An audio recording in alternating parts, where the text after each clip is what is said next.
For a limited time only, you can get access to one of my 2 online courses that teach audio implementation simply by donating to a charity that is helping the refugees of Ukraine flee their country right now. On the 30th of March, I'm hosting a fundraiser on my website where if you send me a donation receipt, then on the following day, I will send you account details to access one of my 2 online courses. So if you'd like to help the refugees of Ukraine and learn a bit of audio implementation at the same time, then I'll have a link in the description for you to learn more about that fundraiser. Thanks a lot in advance for considering, and with that, let's get on with the video. Hello again, and welcome back to another episode of our Wise and Unreal Adding Game Sounds series. After a long, cold 6 months where I just didn't do anything, I didn't upload anything, we're finally back, and today we are moving on from Footsteps, and we are upgrading ourselves to jumping and landing sounds. Just like our footsteps, they're going to be dynamic, so they're going to respond to whatever material surface our player jumps off of or lands onto. Now, let me get my quick plugs out of the way. If you'd like any updates on this channel, whether that be YouTube videos or online course updates, or if you'd like free lessons on Fmod and Unity, that's a part of my online educational courses on the 2, you can sign up to my newsletter. I'll have a link in the description, card in the top right corner, all of that good stuff. But yeah, if you'd like to follow along with the latest on these tutorials, then that's the best way to do so. Now for today's tutorial, like I say, it shouldn't be too much of a hard one. As we know, last time we added our footsteps and we made them dynamic, so they change as we walk around on different surfaces. So just a quick recap, if I walk around on this tile, we hear tile sounds. If I walk on the grass outside, we hear grass footsteps. Now, jumping and landing is the target for today. If I press the spacebar to jump, I'll do that one more time. We hear some jumping sounds. We can hear the sort of rustling of the clothes that our character is wearing. But we can also hear the sound of grass being rustled as we jump off of and land on top of the grass. Now, if I quickly run around this corner and walk onto this platform, if I jump off of the wood and onto the grass, well, not like, let's try that again. There we go, if I can make the jump. Hopefully you noticed there that when we jumped off the wood, we could hear wood footsteps play, but when we landed, we heard grass footsteps play. So that's the goal for today. We don't want to just play a static sound for jumping and landing.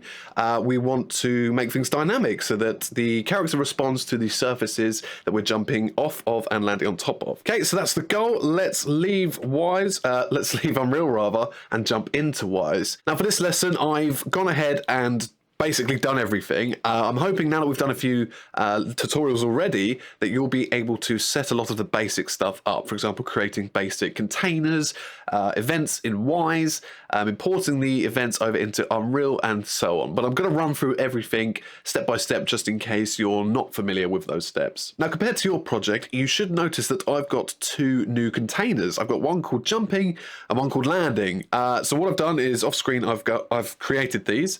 They're both random containers. Let's open up the jumping container. As you can see, I've got 3 sound effects in the container, which I'm going to quickly play for you now. Jump 1, jump 2, and jump 3. Now these are pretty simple sound effects, which I'll have a link in the description of this video for you to download those, save you digging around the internet for jumping sounds. Or you can make them yourself if you like, if you fancy yourself a sound designer. But you know, if you want to save time, feel free to borrow these off of me. Yeah, I've imported these into Wise, and I've not really done anything in terms of, you know, randomizing or, you know, changing their settings on the individual sound effects level, but the random container parent that they're a part of, called jumping, as you can see, I have randomized the volume ever so slightly, as well as the pitch, and just brought it down a bit. Playtype's random, shuffling. Feel free to basically just copy the settings you see on screen here. So if I play the random jumping container, it sounds different every time, right? The exact same thing goes for landing, but the sound effects are slightly different, so let's have a listen to those. There we go, so there's a bit more of a thud to them, and if I play the random container, there's It sounds different every time, right? Brilliant. Okay. So that's pretty much it in terms of the containers. We don't have to mess around with switch containers or RTPCs for this one. We just want a couple of random containers to play some different sounds with. What we want to do next is move on to our events tab and create some events for these random containers to be a part of and to play from. Now let's start with the jump event. As you can see, I've already created my events, as I mentioned earlier, but I want to basically inspect these for you because I've done something a bit different from what we've been doing so far with our events. So let me double click on my jump one. Now, as you can see, there's actually 3 things going on in this event as opposed to 1. Normally what we do with our events is we just use them to trigger and play one of our containers. So what we normally do is from here, go back to our audio tab, and then we would drag one of the containers that we wanted to play into the event, right? And I have done that. As you can see, this top one here, this is the jumping random container and it's being told to play. But I've done 2 other things. What I've done is I've taken the Footstep event, the Footstep switch container, I've dragged that in as well, and I've dragged that in twice. So with these jumping and landing sounds, I don't want to just hear the containers that I've created here. I also want to hear the footsteps, as I demonstrated earlier. We want to hear some footsteps depending on what material we're jumping on top of and off of. So to do that, whenever we trigger our jumping event, we want to tell our footsteps container to play. However, we don't want the footsteps to be too loud. We don't want them to be the focus of this event. We want to mainly hear those rustling of the clothes. So in order to fix this, what we want to do is use this type here, set voice volume. What you do is you simply go to the audio tab, drag in your container as you normally would, but instead of leaving it on play, you want to click on this drop down menu here, go to voice volume, click set voice volume, and then if I click on that property here, on the right side of the screen, we can then adjust what volume we'd like to set the footstep container to. So if I quickly delete that, because I've already made it, as you can see, where I've done it here, I've reduced the volume of my container by 6 decibels. So what it will do is it will take the starting volume that container was at. So if I go back to it, it starts at 0, and it will reduce it by 6 decibels when the jump event is triggered. Once it's done that, I've then dragged the footsteps container in again, as you can see, because we've got this third property there, and this time I've told it to play. Okay, so in order, what this event is doing is it's playing our jumping random container as is. It's then setting the volume of the footsteps container to a different volume. It's reducing it. Then it's telling it to play. Okay, so in one fell swoop, we'll hear our jumping sound and our footstep sound, but lowered a little bit. Now, if I go back to my events, what you'll want to do, and what you can see I've done, is create 2 events, one for jumping and one for landing, because obviously we want one to play a different sound to the other. So you just do the exact same thing. Once you created your event, you go to your audio tab, you drag in the random container that you want to trigger. So in this case, it'll be landing, drag in footsteps, set the volume to -6, as I showed you earlier, and then tell it to play again. So now that we've created our events for the landing and jumping sounds, let me throw a little scenario at you. Let's say that, we jump off a surface and onto another one. And then the next action we take as the player is we take a footstep, right? So what that would mean is we've basically played a jump sound. We've then set the volume of our footsteps. We've reduced it by -6 or 6 decibels. And then told it to play. And we've done that again once we've landed, right? We've jumped, we've set the volume of the footsteps, and then we've played it again. If we go to play a footstep sound now, or play a footstep event, the footsteps are going to be quieter because we've reduced the volume by 6 decibels, don't forget. So this means we're going to have to edit our footsteps event as well to compensate for this. So if you click on your footsteps event, and I'll click on mine, as you can see, I've added this reset voice volume.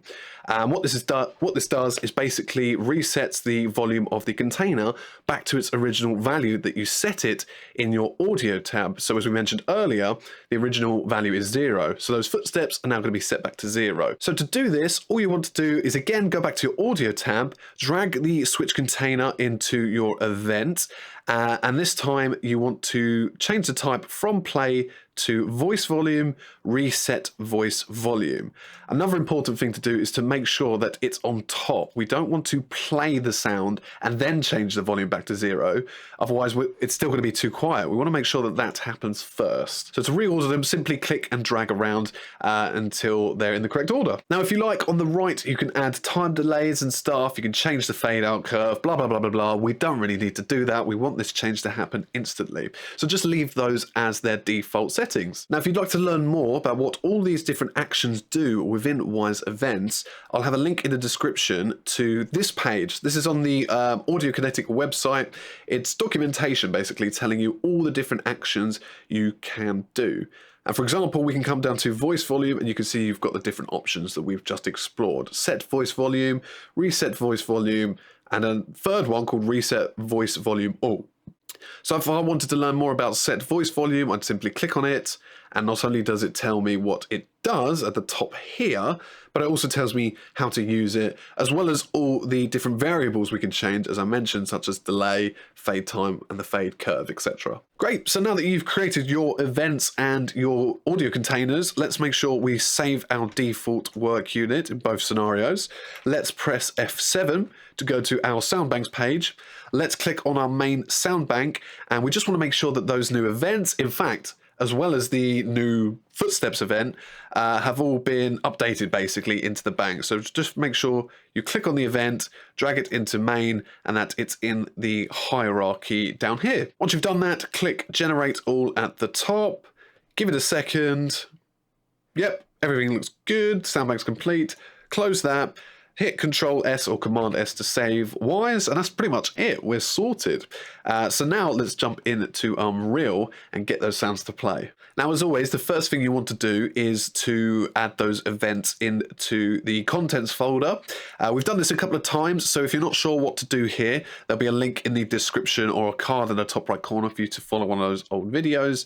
But if I quickly open my Wwise folder, let's go events, you should have something like this. So you should have your Footsteps event that we created in the last episode, as well as your 2 new jumping and landing events, which you create by right-clicking, going to Audiokinetic and Audiokinetic event. And then once you've created them, double-click on them and assign them to the bank. And you should be good to go as long as you generate your bank. I'm pretty much running through it. I told myself I wouldn't do this. Make sure you come up here to build.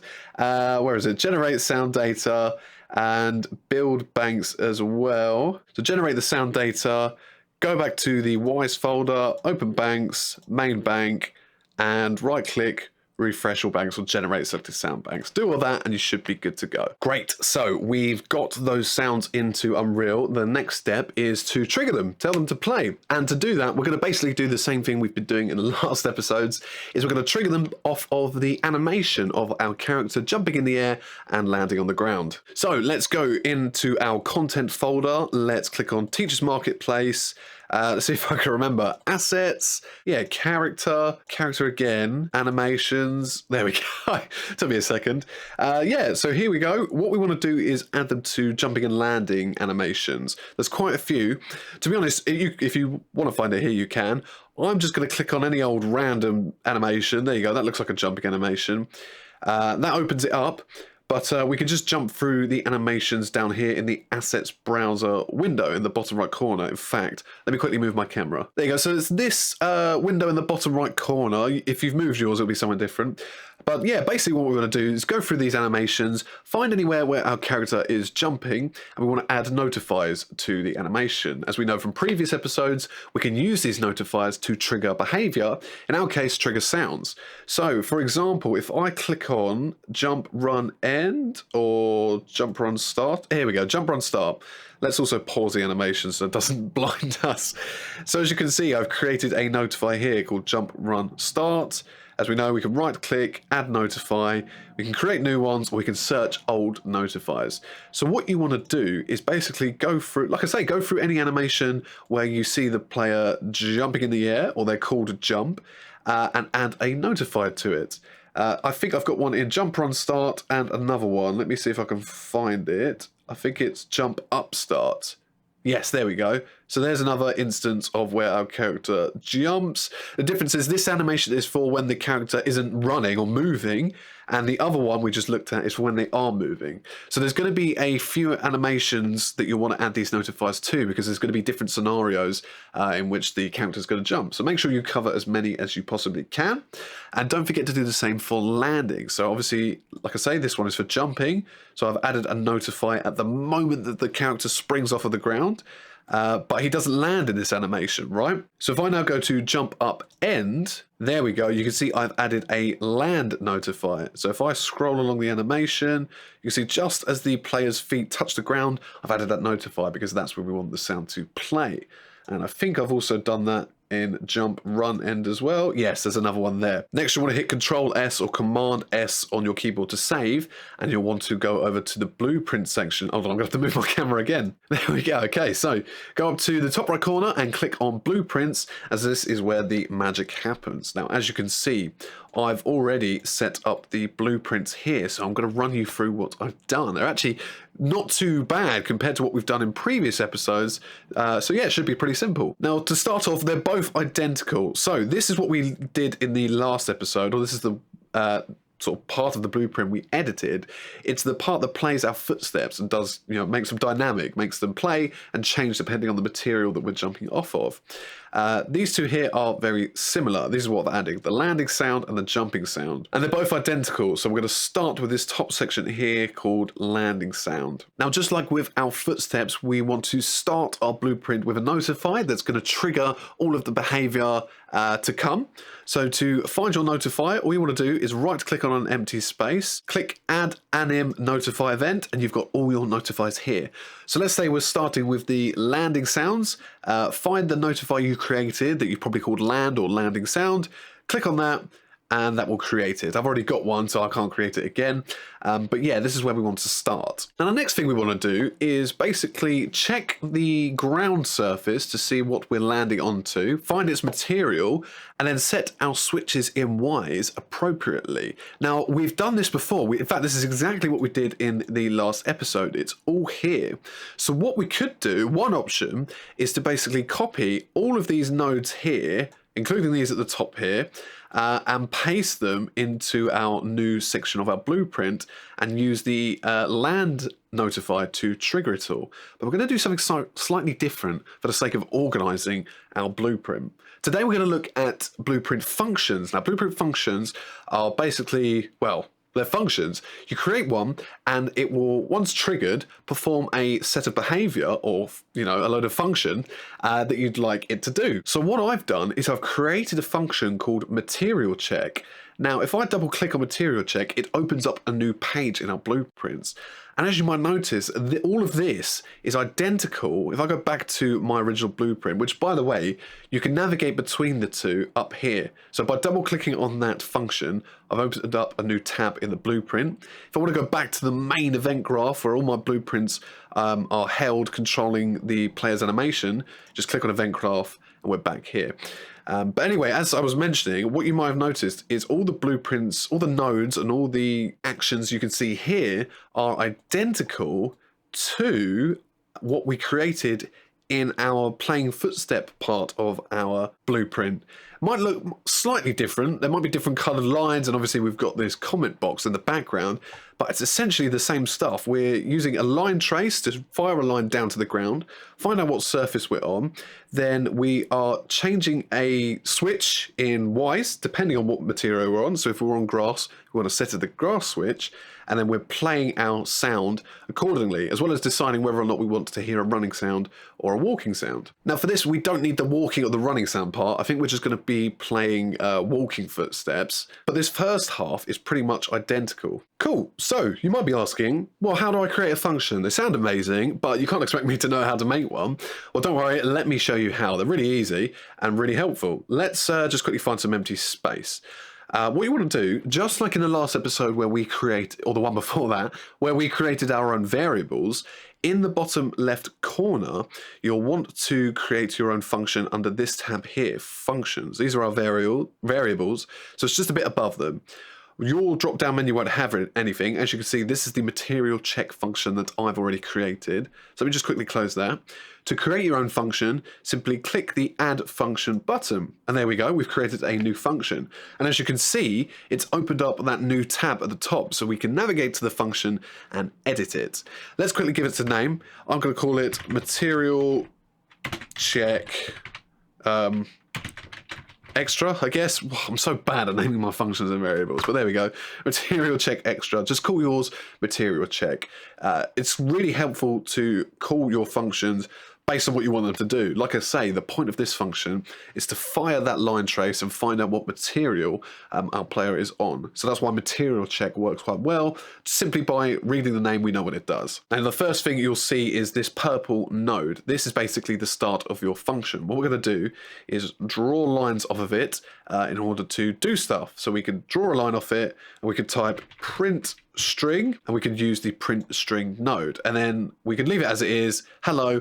What would then happen is if we were to trigger this function, it would basically print a string in our game. So if I go back to my event graph, let's go back to anim notify land. What I would then do to trigger the function is I would drag a line off of the execute pin, type it in, so material check extra is the one I've just created. And there we go. It's basically a fire. So when our player lands and this notify is triggered, this function is going to activate, which in turn is going to print a string and just display the word hello in the game for us. Now that's great, but that's not really what we want. So let me quickly go back to my event graph. I'm going to hit Control Z to undo that. Maybe a couple of times, there we go. And let's go back to our function. So let's quickly delete that print string. Now, as I say, we want this function to be able to fire that line trace and do some other stuff. So what we're going to do, in order to save us setting everything up again, is we're going to go back to our event graph. Let's scroll down back to our footstep sounds. And we want to copy, basically, quite a few of these nodes and paste them into our function. So what I'm going to do is I'm going to highlight a few of these in order to select them. Basically highlight everything up to set switch, it looks like we need. There we go. Then I'm going to quickly hold shift and just make sure I've selected these two at the top, which I didn't get. Then on my keyboard, I'm going to press Control C to copy. If you're on Mac, Command C I think is what you want. Then go into my material check extra function, zoom out a bit, then hit Control V to paste, and there we go. They're in there exactly where we want them to. What I'm going to do is then drag the original node that, remember, this triggers the function. We're going to draw an execution line out of its pin and connect it to the line trace by channel node. Cool, now we're nearly done. Let's quickly go back into our event graph. So not only do we want to trigger that line cast to find out what material we're on, we also want to basically access that material. I want the string, I want the name of the material we're going to be landing on. The reason why is because I'm going to print a string. As you can see, what I've done in my land section of my blueprint is using the notify, we're triggering my material check function. Then what I'm doing is I'm using the print string node to display a message in the game. I've also got this little node here. What this is called append. What it does is it combines two strings together, right? So if you've got a string that says a string that says B, it combines them together so that once it's printed in the game, the message you get is AB. The reason why is because I want to display two things at once. I want my game to and this is for testing purposes, by the way, I want my game to tell me what material I've landed and or jumped off of. We're just focusing on landing but for now. But yeah, what material we're landing on. And also whether or not we're landing or jumping. So as you can see in the jumping section, which again is identical, the only real change is that instead of this A section being called land, I've changed it to jump. So when this append node fires, what it's going to do is combine the word land with whatever material we got from our material check function, whatever material found that we landed on. What it will then do, like I say, combine the two and then display it in our game using the print string node. So it will say at the top left corner, land grass, for example. Then in the jump section of our blueprint, we're doing the exact same thing. We're firing the material check function. We're using the append node, but this time we're combining the word jump with, say, grass. and then printing that. So it's just a way to basically help us debug, basically test our game. So we see these messages whenever we jump and land for testing purposes, so we know that everything's working. If we hear the sounds as these messages pop up, then we've done everything correctly. Now that's all fine and dandy, but how do we get the material type out of our function? Well, that's where outputs come into the fray. If I quickly scroll up, and if I right-click somewhere, let me quickly get that node back up. The second function I've created, so material check extra, the one that you've just created. Do you notice any difference between this second one I've created and my original one? The main thing is that we've got, on my main original one, we've got this, surface found, and it's, coming out of the node. It's drawing this line in a pink color, which pink means string data, so it's giving us a word basically, and it's going into the B pin of the append node, right? So it's combining the word land with whatever comes out of this surface found pin. So the question is, how do we get that on our function that we've just created or you've just created? Well, this is where outputs come into play. You can output data from these functions to use wherever you like, right? So let me once again delete that node. Let's go back into our function that we've just created. What you want to do is click on, I believe, so click on your starting node that's named the same as your function, and move over to the details window on the right side of your screen. What we want to do is come to outputs and click the plus button here. Now what this will do is let us, it does two things. First, it spawns in this node. So you can see we've got this return node here. What we want to do with this return node is drag it right to the end of our function. And once our function has not only found what material type the player's on, but also set the switch in Wwise, we then want to execute the return node, okay? The second thing it's done is it's created this, it's not a variable, it's just the data type that we want to output, basically. We have to choose it. By default, it's called, it's a Boolean type. That's not what we want. We want string data, remember? So let's click the drop-down menu and find string. Remember, it's that sort of purpley pink color. And we can give it a name. So what did I call mine? Let me quickly... So this is now my function I've just opened up. I called mine surface found. So the best thing for you to do is the same thing. Change the name to surface found.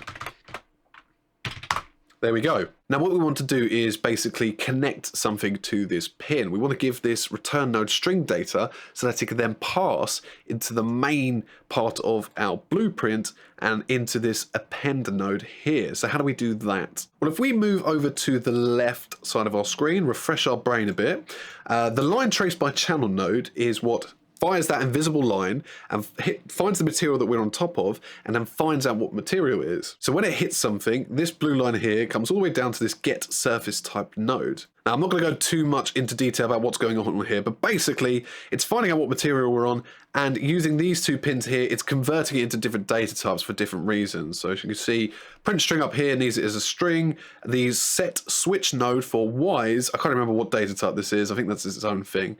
The point is, basically, this is what we need to access in order to output the material as a string. Now, this conversion node here is changing the return value from whatever green data type this is into string data, and we know this because it's going into a print string node. So what we want to do is click on this pin here and drag it all the way over into our return node here, where we've called our variable surface found. There we go, just like that, done. So now when this function fires, the return node will return string data through surface found and combine it with the word land. So that when we play our landing sound, we'll get a little message in the top left corner telling us that we landed and what material we landed on. From here, everything's pretty straightforward. As I mentioned, we're printing that string of what we landed on and stuff.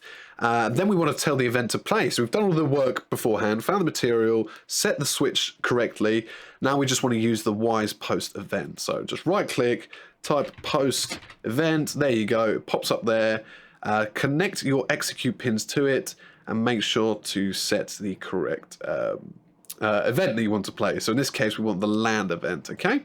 Nice and easy. And then, like I say, you basically just do the exact same thing for your jumping sounds. So what I've done here is I've got two notifiers. Honestly, I can't remember why I've got two notifiers. I could probably just create one notifier, call it jump. and then just add it to all the jumping animations. But hey ho, for some reason I've made two. Whenever these two notifiers are triggered, it's going to execute my material check function. Like I say, the function is going to find out what material we're on, give it back to us. Then it's going to combine that material name with the word jump. That's then going to be printed in the game. And then we're going to play, not the landing sound, this time the jump event. And of course, for the post event nodes to work, we need to use this get owning actor node as well. So again, you just right click, type it in, and hook it up to the actor pin, which we've done before. That's pretty much it. Once you've done that, hit Control S or Command S to save your blueprint. Make sure you do that for your function as well. At the top left, you can hit compile, and you should be good to test. What I'm also going to do actually before I test mine, because I don't need this material check extra function, that was just for demonstration purposes, I'm going to delete that, and as you can see it deletes the window as well. So once again I'm going to save and compile. So let's quickly minimize these blueprints. Let's go into Unreal, play our game, let us run outside quickly. Okay, so if I jump on this wooden panel, notice in the top left corner it said jump wood and land wood. I'll do that one more time. So not only can we hear the right sound, but it's debugging for us the correct information. If I was to move onto grass and do the same thing, we hear grass and we hear the jump and land sound, and it also tells us in the top left corner. Now what's nice about this system is because we've got two separate events for jumping and landing, we can jump off of one surface and land onto another. So if let's go over to this rock, right? So this rock's playing tile sounds for me. If I jump off of it and land onto the grass, I nearly missed then. You should have heard both the jumping sound off of tile and the landing sound onto grass, and also seen in the top left corner there the messages that both said jump, tile, and land grass. I'll do that one more time for you.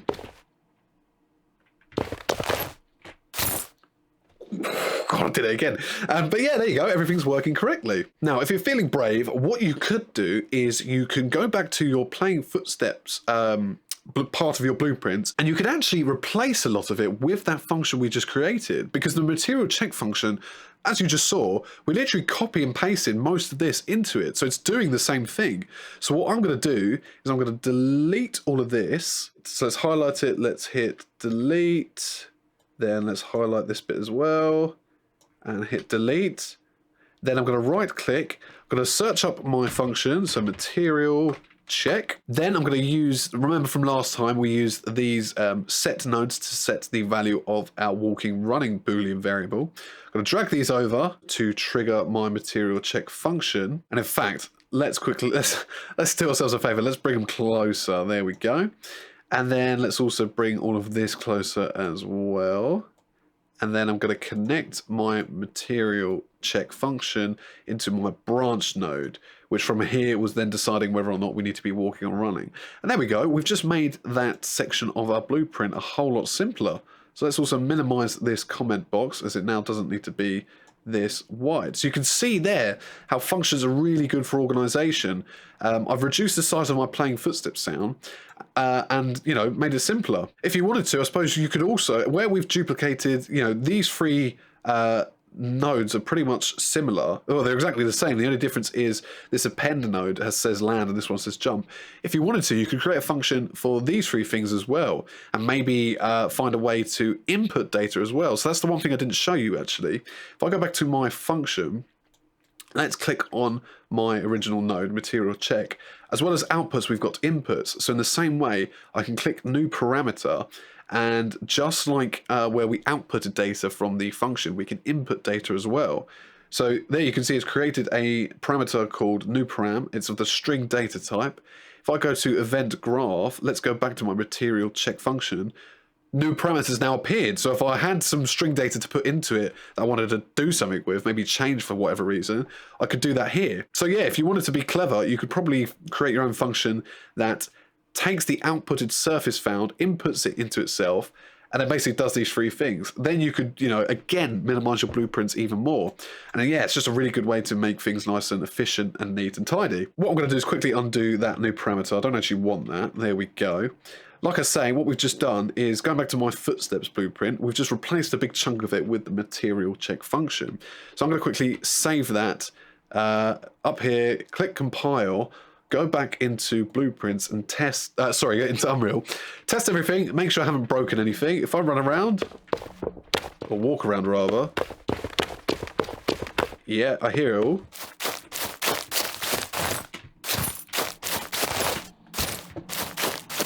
Everything seems to be working perfectly. The only difference is I'm not getting any debug messages in the top left for just normal footsteps. So that's probably something I could probably just quickly change if I go onto one of those print string nodes. I know why it didn't work past Henry. It's because when you added the material check function to your playing footsteps sound section of the blueprint, you forgot to hook up the service found output pin to a print string node. Yeah, dummy. But that's not the end of the world.